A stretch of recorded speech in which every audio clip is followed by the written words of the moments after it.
Ibihe byiza kuri mwebwe bakunzi ba Kabos Fabrice, ngiye kubaha ikaze kuri YouTube channel yacu. Nta kintu kibabaza rero nko gukora iyo uri umu content creator ugakora cyane, ariko ugasanga nta views urimo kubona, nta basub urimo kubona. Ibyo byose bikunda no kwafecta na watch time ubona, ugasanga n'amafaranga ushobora guhembwa kuba baye monetize arimo aragenda agabanuka cyangwa se aguma hatari atiyongera na gato.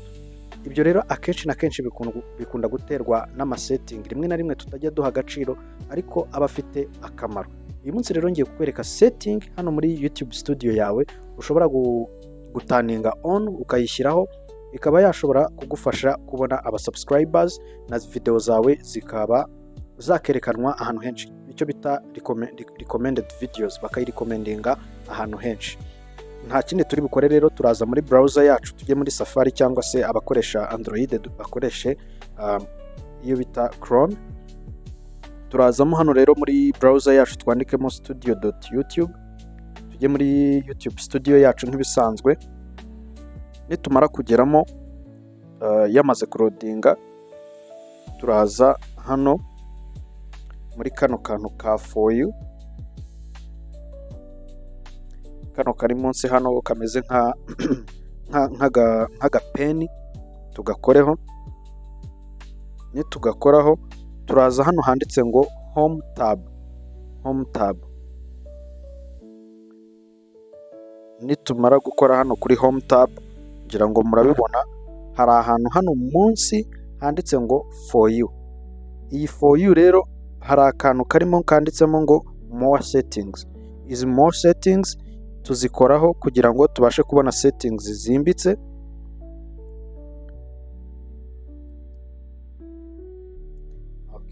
Iyo umaze kuzikoraho rero hano bakuzanira ama option menshi.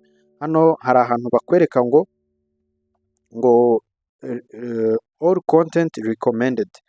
Hano rero iyo ushyize ngo all content recommended, YouTube ishobora kugenda ikarekomendinga ama video yawe yose, na yandi ya kera, na yandi wakoraga utaramenya uko bicara imbere ya kamera, na yandi wakoraga mbese utashyizemo imbaraga. Ariko hakaba n'iyi ngiyi ya recent content only. Nuvuga ngo hano icyo YouTube ikora, ifata ama video yawe mashya ikaba ariyo irikomanda ku ba viewers bawe. Hano rero ikintu ukora, uraza, abenshi bakunda kwishyiriraho ngo all content. Nuvuga ngo YouTube yo ikagenda ikarekomendinga ama video yawe ihereye ruhande, ataruvuga ngo irarebamo amashyashya, irarebamo ayashaje.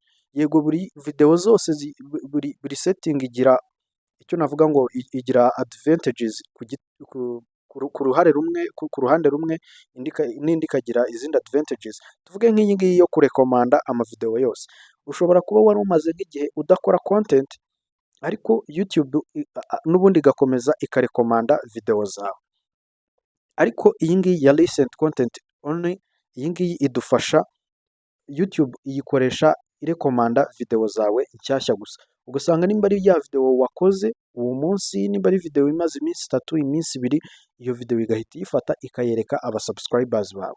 Iyo abasub bawe bamaze kuyireba, ihita ibona ko iyo video ari nziza, ikaba yanayirekomendinga indi audience nini cyane, ugasanga video yawe irarebwe cyane.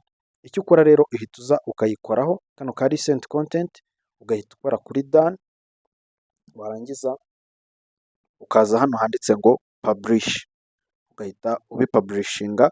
Bivuze ngo video zawe zose nshyashya ukoze zizajya ziba recommended ku ba viewers bawe cyangwa se ku ba subscribers bawe, ariko za zindi za kera ntabwo zizajya zirekomandwa cyane na YouTube.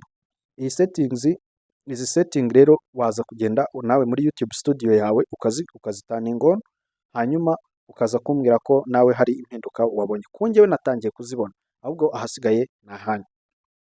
Iyi video rero nimba igufashije, kora subscribe aho hasi kandi like. Iyi video niba hari n'abantu ziyaza gufasha, uyibasharinge, hanyuma tuzongere guhura muri video itaha. Ndabakunda cyane, ciao.